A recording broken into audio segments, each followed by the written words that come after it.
Saudara, bertemu lagi di dalam seri pencarian makna hidup ini. Kita sudah sampai kepada sesi keempat. Sesudah pada sesi yang lalu kita membicarakan mengenai dasar pencarian kita atau buku panduan pencarian kita, yaitu Alkitab. Alkitab merupakan satu-satunya buku yang bukan hanya terbukti secara sejarah, tetapi juga merupakan buku yang supranatural atau ilahi, yang dibuktikan banyak sekali nubuat-nubuatannya tersebut dapat dipenuhi secara presisi bahkan sesudah 1000 tahun dan akan terus berjalan sampai kepada akhir zaman nanti. Nah, sekarang kita sudah mulai masuk kepada materi di dalam Alkitab itu sendiri. Kita mulai masuk pada awal dari sejarah manusia, yaitu penciptaan manusia. Nah, seperti yang kita sudah diskusikan sepintas pada sesi yang lalu, bahwa Alkitab ini memiliki keunikan dari kitab yang lain dan merupakan suatu kitab yang terbukti merupakan kitab dari Allah sendiri, yang diwahyukan oleh Allah sendiri, sehingga memiliki ketujuh keunggulan ini. Maka kita sekarang hari ini akan masuk kepada isi daripada Alkitab itu. Nah, Alkitab ini bisa dibagi dalam 3 bagian. Sama seperti suatu buku yang lain, ada pengantar, ada isi, dan kesimpulan. Nah, pengantarnya di sini adalah 2 pasal pertama dari Alkitab itu yang berbicara mengenai penciptaan manusia. Dari sini kita akan tahu apa tujuan manusia diciptakan. Baru kemudian bagian yang ketiga, kita langsung lompat dulu. Bagian ketiga adalah kesimpulan, yaitu akhir atau kesimpulan daripada sejarah manusia sesudah selesai di bumi ini, yaitu 2 pasal terakhir dari Alkitab ini, yaitu manusia di dalam kekekalan. Nah, di antara keduanya ini adalah isi. Inilah bagian yang tebal. Isinya ini adalah mengenai sejarah manusia di dunia. Mulai manusia jatuh dalam dosa, kemudian sejarah penebusan atau penyelamatan dari Allah sendiri, sehingga manusia yang tadinya jatuh ke dalam dosa, yang harus dihukum kekal selamanya di dalam neraka, istilah yang populer, atau sebenarnya intisarinya adalah dihukum dengan perpisahan kekal dengan Allah penciptanya sendiri. Nah, ini kemudian sampai pada akhirnya manusia yang sudah diselamatkan itu akan mendapatkan tempat yang khusus bersama dengan dia, yang disebut nanti surga atau bumi dan langit baru. Inilah inti daripada Alkitab. Nah, kita akan masuk kepada pengantar ini, penciptaan manusia. Ya, secara ringkas. Nanti kemudian sesi yang ke depan kita akan masuk kepada sejarah manusia di dunia, supaya kita mengerti latar belakang atau sejarah keberadaan kita di dunia ini, bagaimana manusia jatuh dalam dosa dan apa yang Allah lakukan supaya kita memperoleh jalan keselamatan, supaya kita tahu kemana kita akan pergi dan kita tahu bagaimana untuk pergi ke sana dengan selamat. Ikuti secara seksama uraian-uraian di sini dengan sedikit banyak eksposisi, supaya kita dapat mengerti dengan benar apa yang dituliskan dalam Alkitab. Nah, kita akan mulai pembahasannya. Mari kita bahas. Nah, ini saya ulangi lagi. Bagian 1 ini akan menjawab apa tujuan eksistensiku di dunia, pertanyaan yang pertama yang kita ajukan itu. Dan kemudian pertanyaan ketiga itu, kemana aku pergi? Nah, ini dijawab. Kita ada suatu tempat yang disebutkan itu langit dan bumi yang baru, yang banyak orang mengistilahkan surga. Nah, itu ada tempat di sana, tetapi yang penting itu adalah bagian tengahnya, isinya itulah bagaimana aku akan pergi ke sana. Mari kita mulai masuk kepada pengantar atau penciptaan manusia ini. Nah, Alkitab di dalam pasal yang pertama itu langsung menyatakan suatu statement yang luar biasa. Dikatakan pada mulanya Allah menciptakan langit dan bumi. Allah di sini ditulis dalam bahasa Ibrani Elohim. Im itu akhiran yang menyatakan bahwa ini jamak, ya. Dan kemudian kejamakan Allah di situ bukan berarti politeisme. Nanti kita akan lihat waktu kita sambil terus berjalan di sana. Karena apa? Menciptakan di sini itu adalah bara, ya. Perhatikan di sini bara itu bentuknya, bentuk kata kerjanya maskulin singular, ya. Walaupun di sini Elohim itu menyatakan kepluralan jamak, tapi kata kerjanya adalah singular. Nah, kemudian di sini kita lihat cara menuliskannya, narasi daripada Alkitab ini, bagaimana Alkitab menuliskan Allah menciptakan langit dan bumi. Nah, menciptakan ini bara, menciptakan itu kata yang khusus dipakai untuk Allah menciptakan. Bara itu menciptakan dari yang tidak ada menjadi ada. Untuk kata-kata selanjutnya, nanti kita perhatikan di bawahnya ini, bahwa di bawah itu kata-kata bara itu tidak ada, tetapi banyak di sini dikatakan membuat dan seterusnya. Kita lihat. Nah, narasinya itu ayat pertama itu adalah suatu statement mengenai keseluruhan. Jadi Allah menciptakan langit dan bumi. Langit dan bumi itu suatu istilah mengenai alam semesta, termasuk bumi ini. Baru kemudian ayat kedua dan seterusnya itu narasinya mengkerucut kepada penciptaan bumi. Ya. Nah, kemudian dilanjutkan dengan detail-detail penciptaan. Kita tidak akan masuk ke detailnya, hanya disebutkan di situ. Kita lihat di sini bahwa semua ini terjadi dengan firman Allah. Berfirman Allah. Ya. Ada pertama terang, kemudian cakrawala, kemudian pemisahan darat dan laut, kemudian ada tumbuhan, benda-benda penerang, dan seterusnya. Cuma kita akan mau lihat narasinya mulai dari yang umum, bagaimana Allah menciptakan semesta ini, kemudian Allah menciptakan bumi. Semuanya pada waktu Allah menciptakan langit dan bumi ini, maka dikatakan baik-baik. Nah, kemudian narasi dilanjutkan dengan pada hari yang ke-6, ya, kalau hari yang pertama sampai dengan hari yang ke-5 berfirmanlah Allah, maka semuanya itu baik-baik. Lalu kemudian pada hari yang ke-6 di narasi Alkitab mengatakan, berfirmanlah Allah Elohim, baiklah kita menjadikan manusia menurut gambar dan rupa kita, supaya mereka berkuasa atas ikan-ikan di laut dan seterusnya. Disinilah penciptaan manusia. Ya, perhatikan bahwa istilah penciptaan kurang tepat juga, tapi dipakai istilah menjadikan manusia. Karena bara tadi menciptakan itu, yang di ayat 1 tadi, yang di atas, itu adalah menciptakan bara itu adalah creatio et nihilio. Jadi artinya menciptakan dari sesuatu menjadi yang tidak ada menjadi ada. Nah, sementara di dalam penciptaan yang lain ini, termasuk penciptaan manusia, maka Allah menciptakan dari bahan yang sudah ada, yaitu dari debu, ya. Nah, kita lihat di sini, sesudah Allah menciptakan langit, semesta, kemudian menciptakan bumi dengan segala isinya, lalu terakhir dia menciptakan manusia, maka Tuhan mengatakan sungguh amat baik. Jadi semua ciptaan, semua awal itu, semesta, bumi, dan manusia itu sungguh amat baik, perfect, sempurna.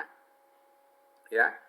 Jadi kalau kita melihat narasinya tadi, kalau di atas, perhatikan yang petak ini, maka Allah menciptakan langit dan bumi, semesta alam ini, lalu mengkerucut ke bumi. Lalu kemudian di bumi ini diciptakan semuanya mengkerucut kepada manusia. Sehingga sesudahnya disebutkan sungguh amat baik. Nah, ini artinya apa? Oh ya, ini ada perkataan yang mungkin perlu kita bahas sepintas. Kita sering mendengar bahwa perkataan kita ini di dalam ayat 26 ini merupakan kejamakan. Maka banyak orang Kristen juga yang memegang ini sebagai suatu indikasi adanya Trinitas. Saya juga percaya itu ada suatu indikasi mengenai itu, karena narasi di atas itu kita lihat ayat 1, 2, dan 3. Ketiga ketiga itu disebut pribadi Allah itu ada di sana. Allah di sini ini adalah Elohim, itu merupakan suatu entitas keseluruhan Allah. Jadi bukan yang menciptakan itu bukan hanya Allah Bapa, tidak. Karena di sini ada firman Allah. Nanti di dalam Yohanes firman itu menjadi manusia. Ini adalah Kristus itu, dan kemudian ada Roh Allah. Jadi dalam penciptaan itu ketiganya melakukan bersama-sama, karena sebenarnya ketiganya adalah satu. Ya, kita tidak akan membahas masuk lebih dalam ke dalam Trinitas itu, tapi baiklah kita melihat di sini bahwa kalau menurut pengertian orang Yahudi, bahwa kita di sini merupakan jamak yang menggambarkan mengenai kejamakan dari pribadi Allah itu, misalnya kemahatauan, kemahahadiran dan sebagainya. Jadi plurality of glory, jadi pluralitas dari kemuliaan Allah. Ya, karena dilihat di sini sesudah di atas mengindikasikan suatu jamak, maka di bawahnya dipakai kata-kata yang tunggal. Jadi monoteisme orang Kristen itu monoteisme Trinitas. Nah, monoteisme orang Yahudi mereka masih belum mengenal Trinitas. Ya, kita akan lanjut. Jadi inti daripada pembahasan kita sejauh ini adalah pengkerucutan daripada narasi Alkitab sampai kepada penciptaan manusia. Jadi semesta ini dan bumi diciptakan, baru kemudian sebagai tempat tinggalnya manusia, baru manusia dibuat sebagai narasi terakhir. Sesudah itu maka narasi ditutup dengan penciptaan ini sungguh amat baik.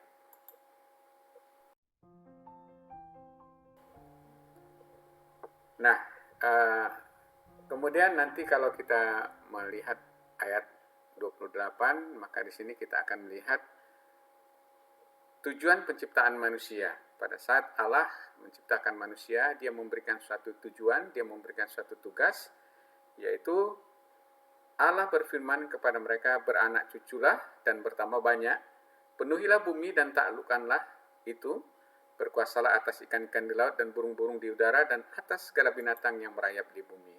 Nah, perhatian perkataan ini berkembang, penuhi bumi, taklukkan, berkuasa.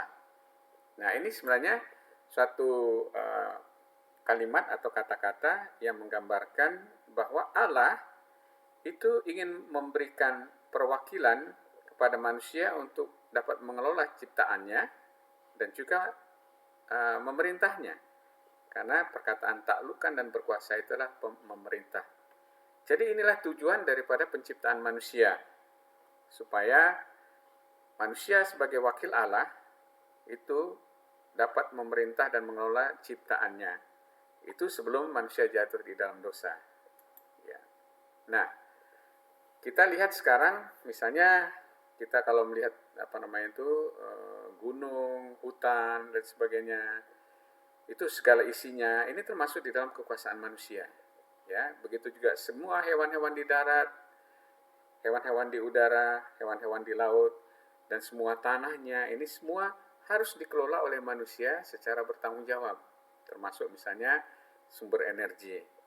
Nah, ini sebenarnya sebelum manusia jatuh ke dalam dosa, ini semuanya itu diserahkan semuanya untuk dikelola secara bertanggung jawab.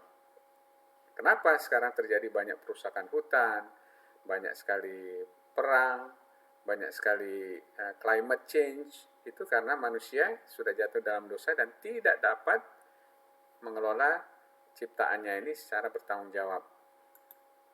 Nah, jadi pusat daripada penciptaan bumi ini, ya, dan segala isinya itu adalah manusia.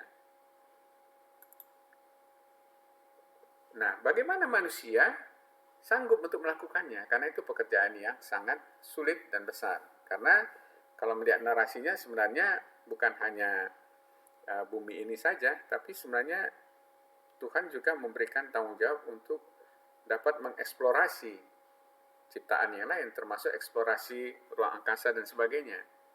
Ya, tetapi karena manusia sudah jatuh dalam dosa, maka itu dilakukan sampai dengan susah payah, bahkan sampai sekarang itu kita belum bisa dapat mengerti secara benar alam semesta di luar dari bumi ini. Bahkan bumi ini sendiri pun banyak yang kita belum mengerti. Nah, pertanyaannya, bagaimana manusia dapat menjadi wakil Allah untuk dapat mengelola ciptaan dengan baik? Maka Allah menciptakan manusia, dikatakan di dalam ayat 26, baiklah kita menjadikan manusia menurut gambar dan rupa kita. Nah, gambar selem dalam bahasa Ibrania itu merupakan suatu cerminan. Jadi kita mirip seperti Allah, tapi jangan salah bahwa Allah itu seperti kita, punya mata dan sebagainya. Ini adalah bahasa antropomorfisme. Dan rupa itu merupakan kemiripan. Jadi gambar dan rupa itu kombinasi kata yang menggambarkan kita ini sebenarnya sangat mirip dengan Allah. Bukan dalam bentuk ini ya, bukan dalam bentuk fisik, karena Allah itu sendiri roh adanya. Nah, nanti kita akan lihat bagaimana apa arti daripada gambar dan rupa Allah ini. Nah, makanya di dalam ayat 27 kedua kata tersebut dirangkumkan di dalam kata yang pertama, yaitu gambar. Jadi manusia supaya dapat menjadi wakil Allah untuk memerintah dan mengelola ciptaan ini dengan baik, maka Allah menciptakan manusia itu menurut gambar dan rupa kita. Apakah gambar dan rupa Allah itu? Nah, mari kita bahas itu. Kalau orang-orang teologi itu dirangkumkan dalam suatu kata yang disebut imago Dei, gambar dan rupa Allah, gambar Allah. Apakah itu? Nah, kita coba diskusikan secara sepintas saja. Allah itu bagaimana yang diungkapkan kepada kita? Allah itu suatu pribadi, dia bukan sesuatu roh yang melayang-layang, yang tidak ada kepribadian, yang bisa dianggap tidak dianggap, tetapi adalah suatu pribadi, karena dia menyatakan dirinya kepada manusia, memiliki pikiran, ada perasaan juga, dan kehendak sendiri. Dan dia adalah, Allah adalah roh adanya, ya, tidak berbentuk daging seperti kita. Nah, kemudian apalagi yang Allah itu memiliki atribut-atribut yang berbeda dan sama sekali tidak dimiliki yang lain. Misalnya ketidaktergantungan, yang disebut secara teologis itu namanya aseity. Jadi Allah itu tidak tergantung kepada hal-hal yang lain di luar dirinya. Dia tidak tergantung manusia itu memberontak atau manusia itu menjadi hebat dan sebagainya, atau dia bahkan semua emosi pikirannya semua itu sebenarnya tidak tergantung kepada apa yang dilakukan manusia, tetapi Allah memiliki kehendak sendiri. Makanya satu kata di dalam Alkitab yang sangat penting yaitu kehendak Allah, God's will, itu yang penting, ya. Kemudian ada lagi atribut-atribut lain, ada kemahakuasaannya, omnipotence, kemahadirannya, kemahatauannya. Ini semuanya tidak dimiliki oleh makhluk-makhluk lain, hanya dia saja yang memilikinya. Tetapi yang penting, yang ini akan menjadi bahasan-bahasan banyak, karena ini yang banyak dibicarakan di dalam Alkitab, yaitu mengenai atribut-atribut dari moral Allah. Kalau di atas ini bisa kita katakan atribut-atribut daripada Allah secara inheren, ya. Tetapi yang di bawah ini yang penting adalah atribut-atribut dari moral Allah. Karena apa penting? Karena semua yang atribut-atribut lain itu akan selalu di-guide keputusannya, perencanaannya itu dengan sifat-sifat hakikat daripada Allah ini. Hakikat moralnya, yaitu dia benar. Benar, definisi dari benar adalah apa yang dikatakan Allah, itulah yang benar. Dan karena benar dan adil itu sama, satu mata uang dengan dua sisi yang berbeda. Karena Allah benar, maka dia adil. Dia bisa adil karena dia benar. Yang kedua itu kudus. Kudus itu artinya itu dia terpisah daripada yang tidak sempurna. Dia terpisah dari ciptaannya. Pokoknya dia berbeda. Makanya kita bisa katakan juga sinonim daripada kudus itulah sempurna.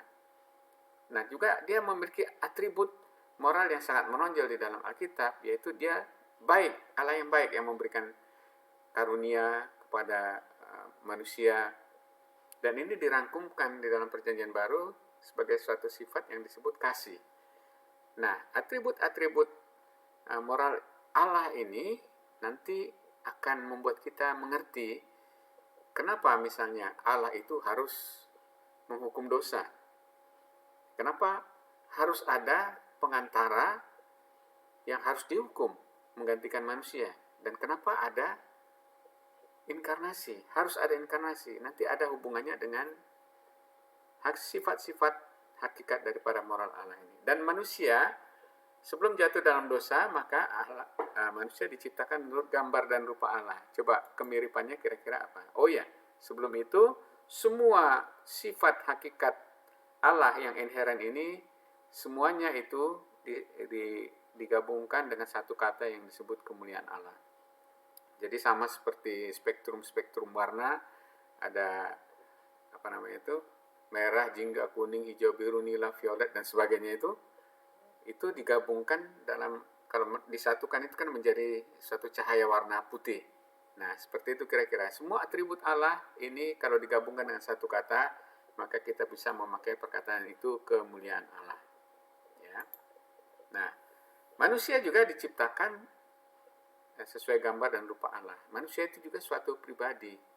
Masing-masing punya pikiran, perasaan, dan kehendak sendiri. Dan juga dia makhluk rohani. Nah, suatu pribadi ini artinya dia harus bertanggung jawab dengan apa yang dia lakukan, dia pikirkan, dan tindakannya. Nah, ini sebelum manusia jatuh ke dalam dosa, ini yang disebut manusia diciptakan memiliki kehendak bebas. Sehingga dia bebas untuk memilih. Karena itu ada pilihan di Taman Eden. Tetapi nanti kita akan bahas kehendak bebas itu banyak disalahgunakan, disalah mengerti pada zaman sekarang sehingga banyak perdebatan. Nanti kita akan lebih dalam lagi sana. Dan manusia juga karena dia adalah gambar dan rupa Allah, maka manusia juga merupakan makhluk rohani. Hanya manusia yang mengerti hal-hal rohani. Hewan-hewan misalnya kambing, anjing, kucing tidak pernah memiliki agama atau beribadah karena dia makhluk jasmani. Hanya manusia yang jadi makhluk rohani karena dia merupakan gambaran dan rupa Allah yang rohani. Nah, Allah juga memberikan kepada manusia gambaran samar tentang daya pikir, intelek, dan juga konsep mengenai kekuasaan. Karena manusia memiliki gambar dan rupa Allah. Tuhan memberikan pengetahuan yang memadai untuk mengelola ciptaannya. Nah, bahkan manusia juga memiliki atribut moral yang sama dengan Allah. Pada sebelum manusia jatuh dalam dosa ya, manusia itu memiliki kebenaran. Dia juga memiliki tahapan tertentu kekudusan. Dia tidak menyukai dosa atau tidak menyukai memberontak terhadap Allah. Dan juga manusia pada tahap tertentu dia memiliki sifat yang baik, memiliki kasih sebelum jatuh ke dalam dosa. Jadi kalau di sini narasinya saya buat manusia memiliki atribut moral yang sama, ya, sama seperti ini, namun berbeda kualitas karena tidak ada yang menyamai kualitas Allah sendiri. Tapi kita memiliki percikan-percikan sifat yang sama. Ini ilustrasinya bisa kita kita bayangkan misalnya Allah itu merupakan api yang sangat besar. Nah, di sini manusia itu api kecil kayak api lilin itu. Api itu sama-sama api, sifatnya itu sama, tetapi kualitasnya berbeda, panasnya berbeda, besarnya berbeda, terangnya berbeda. Begitulah kira-kira gambaran daripada gambar dan rupa Allah ini.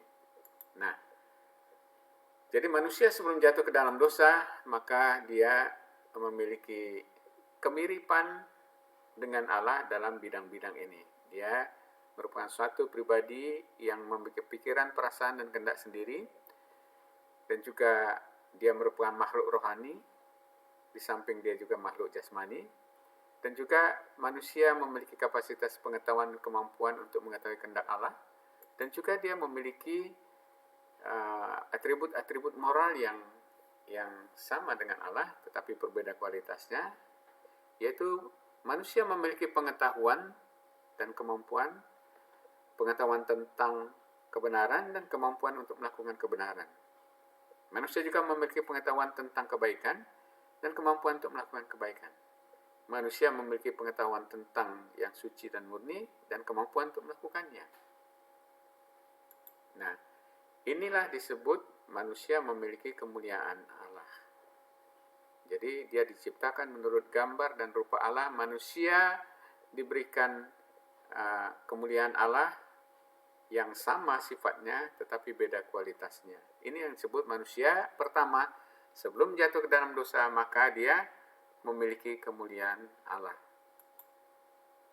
Nah, sesudah jatuh dalam dosa, ini sepintas kita ini kan, maka semua ini sudah tidak ada atau tinggal puing-puingnya saja. Misalnya ya, manusia sudah tidak memiliki kehendak bebas dalam pengertian kehendak bebas di sini. Ini yang sering apakah manusia tidak bisa memilih misalnya mau makan apa hari ini? Bukan. Kehendak bebas yang dimaksudkan dalam Alkitab itu bukan kehendak bebas untuk mau pergi kemana, memilih makanan apa, bukan. Kehendak bebas yang dimaksudkan situ itu yang Tuhan katakan di dalam Yohanes 8 ayat 34 dan diulangi oleh Paulus dalam Roma 6 ayat 16. Tuhan Yesus katakan seorang berbuat dosa maka dia adalah hamba dosa. Nah, dijelaskan lagi oleh Paulus, seorang hamba tidak dapat melakukan kehendak yang lain kecuali kehendak tuannya. Jadi kehendak bebas itu artinya secara bebas orang bisa mengenal Allah dan kemudian datang kepada Allah, percaya kepada Allah, tidak bisa. Secara moral manusia sudah mati di dalam dosa dan tidak tahu mau cari Allahnya yang gimana pun tidak tahu, makanya banyak agama. Hanya oleh anugerah Tuhan saja maka nanti manusia dipulihkan untuk memiliki kemuliaan Allah lagi. Nah, begitu juga makhluk rohani sekarang manusia sudah cenderung menjadi makhluk jasmani. Hal-hal yang rohani kurang menarik, hal-hal yang jasmani menarik. Begitu juga mengenai pengetahuan dan kemampuan untuk melakukan kehendak Allah. Ya, misalnya seperti Pontius Pilatus pada saat Tuhan Yesus mengatakan kebenaran, dia bingung, dia bertanya apa itu kebenaran. Nah, kemudian juga yang penting manusia yang dulunya memiliki hakikat moral yang mirip dengan Allah, yaitu kebenaran, kebaikan yang suci dan murni, ini semuanya sudah rusak. Dikatakan tidak seorang pun yang tidak berdosa dan semua sudah kehilangan kemuliaan Allah. Roma 3 ayat 23 mengatakan karena semua orang sudah berdosa dan kehilangan kemuliaan Allah. Kita lanjutkan mengenai narasi Taman Eden lagi. Ya, itu di dalam Kejadian 2 ayat 9 dituliskan di situ, lalu Tuhan Allah menumbuhkan berbagai-bagai pohon dari bumi yang menarik dan yang baik untuk dimakan buahnya. Jadi di Taman Eden itu pohon yang menarik itu bukan hanya kedua pohon yang di tengah, tetapi semua di situ sudah berbagai-bagai, ya. Itu berbagai-bagai itu artinya macam-macam lah. Mungkin lebih banyak macamnya daripada yang kita sekarang, karena mungkin banyak spesies-spesies yang baik, yang bagus, yang menarik, yang sehat dimakan itu sudah punah. Yang baik untuk dimakan dan pohon kehidupan di tengah-tengah taman itu. Nah, ini suatu narasi yang penting kita lihat, karena apa? Kalau kita mendengar misalnya anak-anak di sekolah minggu diajarkan, ditanyakan, pohon apa yang ada di tengah-tengah Taman Eden? Maka mereka mengatakan, pohon pengetahuan yang baik dan jahat. Itu sudah salah kaprah kita ini kan. Karena konsentrasi pikiran itu, Tuhan sengaja membuat di senternya itu adalah pohon mengenai pengetahuan. Narasi Alkitab mengatakan tidak begitu. Yang di tengah-tengah, di sentralnya ini adalah pohon kehidupan di tengah-tengah taman itu. Serta pohon pengetahuan tentang yang baik dan yang jahat. Ini pakai serta ya. Kita tidak diapakan, mungkin juga yang disebut mungkin di tengah itu mungkin ya satu daerah gini. Tapi yang betul-betul di tengah itu adalah pohon kehidupan. bukan pohon pengetahuan yang baik dan yang jahat, walaupun mungkin berdampingan, kita tidak tahu ya. Nah, sebenarnya intinya dari narasi ini apa? Kita jangan salah lagi mengajarkan pada anak-anak bahwa di tengah Taman Eden itu adalah pohon pengetahuan yang baik dan jahat. Bukan. Di tengahnya itu adalah pohon kehidupan. Tuhan sebenarnya ingin suatu hubungan kekal dengan manusia, ya manusia akan hidup kekal, yang dilandaskan kepada kepercayaan dan ketaatan kepada Dia. Karena itu yang baik. Yang lainnya, selain daripada itu tidak baik. Itu adalah narasi di dalam Taman Eden ini, supaya kita perhatikan. Nah, kemudian kita lanjut kepada narasi berikutnya. Ya, ayat 15-28 ini narasi mengenai perintah Allah kepada manusia. Manusia di situ Adam, ya, Adam. Adam itu 3 huruf, A itu alef, itu artinya selalu mengatakan itu adalah Allah. Kemudian D, Adam, ya, itu tiga huruf ini mengatakan Allah, kombinasi Allah, kemudian nanti darah, dan juga tanah. Jadi ini manusia ini terdiri daripada ini. Jadi harus ada Allah, harus ada darah, darah itu nyawa, menggambarkan nyawa, dan kemudian harus ada tanah sebagai materinya. Nah itu hal yang lain yang bisa kita bicarakan kemudian. Tetapi di sini kita mau fokus kepada perintah mengenai buah yang boleh makan dan tidak makan itu hanya ada kepada Adam. Ini di sini istrinya itu belum diciptakan. Jadi perintah itu kepada Adam. Makanya itu sebenarnya kejatuhan nanti yang kita kenal kemudian sebagai Hawa itu adalah kesalahan Adam. Kemungkinan dia tidak memberitahu dengan baik kepada istrinya, atau juga dia tidak bisa melarang istrinya. Nah, perhatikan, jadi perintah ketaatan yang diberikan Adam itu sebelum perempuan atau Isah diciptakan. Perhatikan, sebelum kejatuhan maka Adam itu memanggil istrinya itu bukan Hawa. Hawa itu diberikan namanya itu sesudah kejatuhan. Itu ada latar belakangnya. Kita akan diskusikan nanti di dalam sesi berikutnya. Ya, untuk sementara ini kita mau perhatikan bahwa perintah untuk tidak boleh memakan buah dari pohon pengetahuan yang baik dan yang jahat itu ditujukan kepada Adam. Nah, kemudian baru di sini Tuhan membentuk, ya, membangun istilahnya. Artinya gini, kita harus mulai sekarang mendisiplinkan diri kita untuk memakai kata-kata ini. Kalau Anda menciptakan itu creatio et nihilio, itu pakai kata bara. Tetapi di sini perempuan itu dibangun daripada manusia. Dibangun dari bahan yang ada di manusia itu, yaitu Adam. Ya. Perhatikan di sini. Nah, ini lalu berkatalah manusia atau berkatalah Adam itu sesudah Allah membangun seorang manusia untuk dia. Inilah dia tulang dari tulangku dan daging dari dagingku. Ia akan dinamai atau akan dipanggil perempuan sebab ia diambil dari laki-laki. Nah, perempuan ini di dalam bahasa Ibrani-nya disebut Isah. Ya, Isah. Makanya kita sekarang banyak mendengar teman-teman muslim namanya itu Isah, ya, orang wanita. Itu sebenarnya bahasa Ibrani yang juga mirip dengan bahasa Semitik lainnya seperti bahasa Arab. Itu Isah itu artinya perempuan. Jadi kita belum bisa memanggil perempuan yang diciptakan untuk Adam ini sebagai Hawa. Nanti sesudah kejatuhan baru kita memanggil dia sebagai Hawa. Karena itu ada latar belakang yang penting di dalam penamaan Hawa itu nanti. Jadi kita ingat ya, untuk sekarang kita menamai pasangannya itu Isah.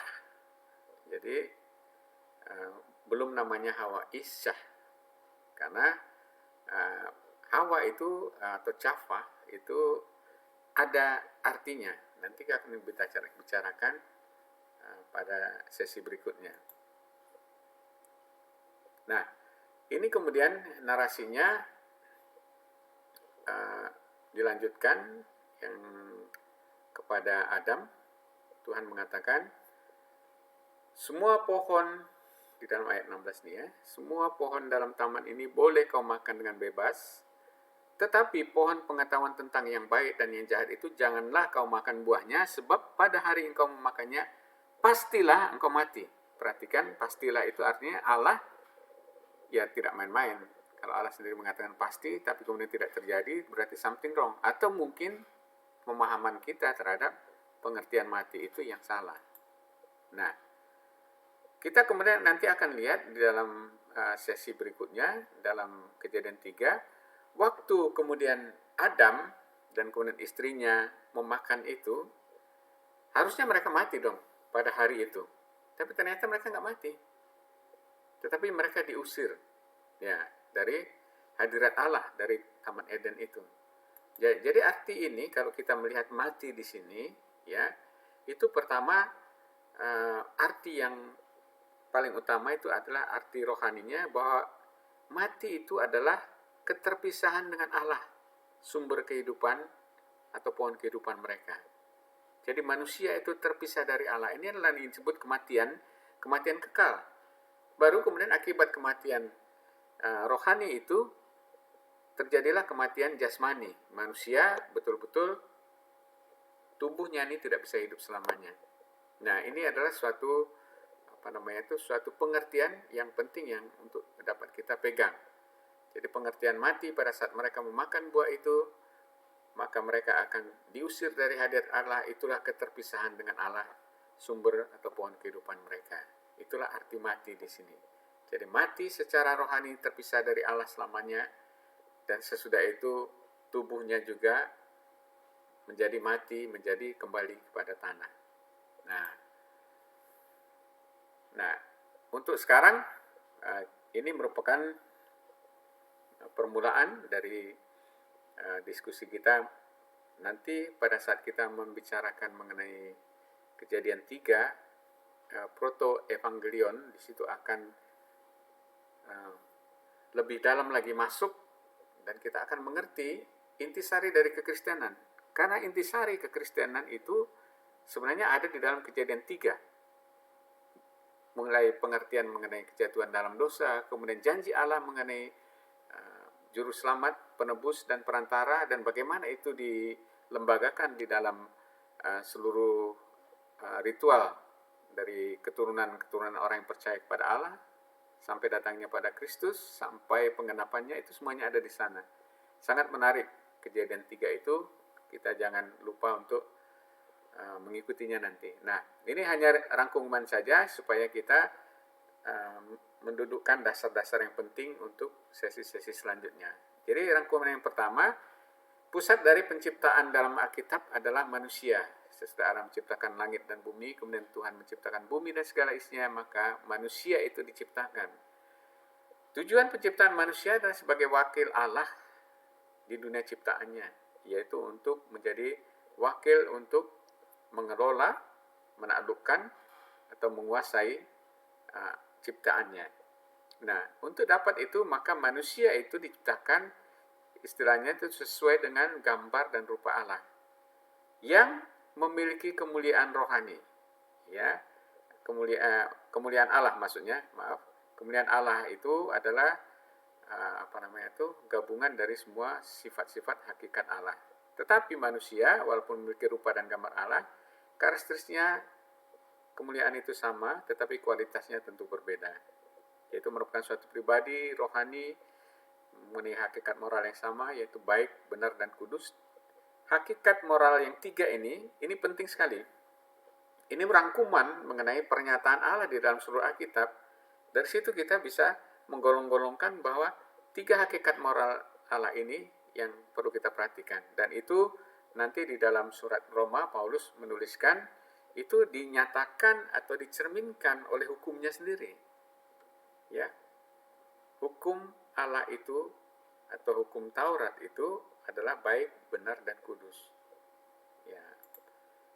Nah, ini yang kedua itu ya tadi tujuan penciptaan manusia adalah sebagai wakil Allah, dan yang ketiga manusia itu diciptakan menurut gambar dan rupa Allah ini.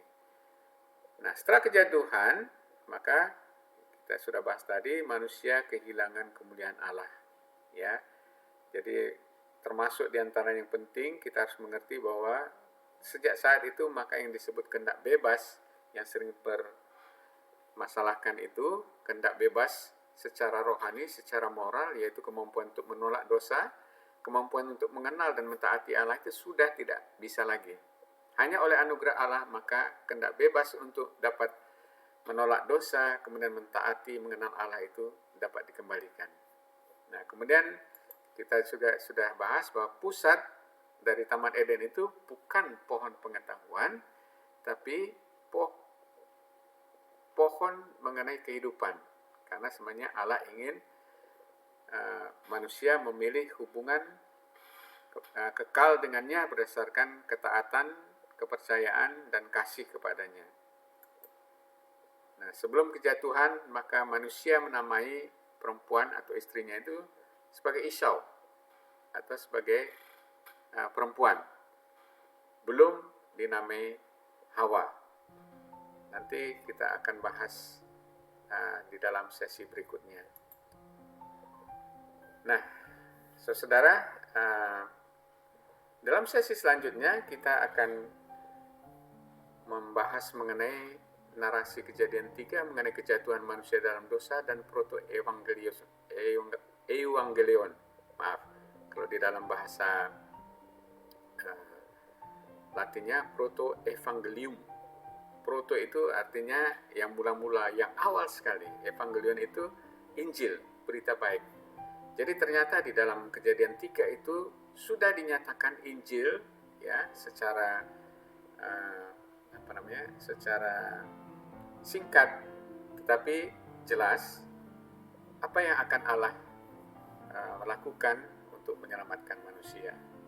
Nah, tetaplah ikuti perjalanan pencarian jalan ke surga ini supaya kita bisa mendapatkan intisarinya, karena di dalamnya juga nanti kita akan mengerti intisari kekristenan secara sederhana dan singkat ya, jadi nggak susah-susah ininya.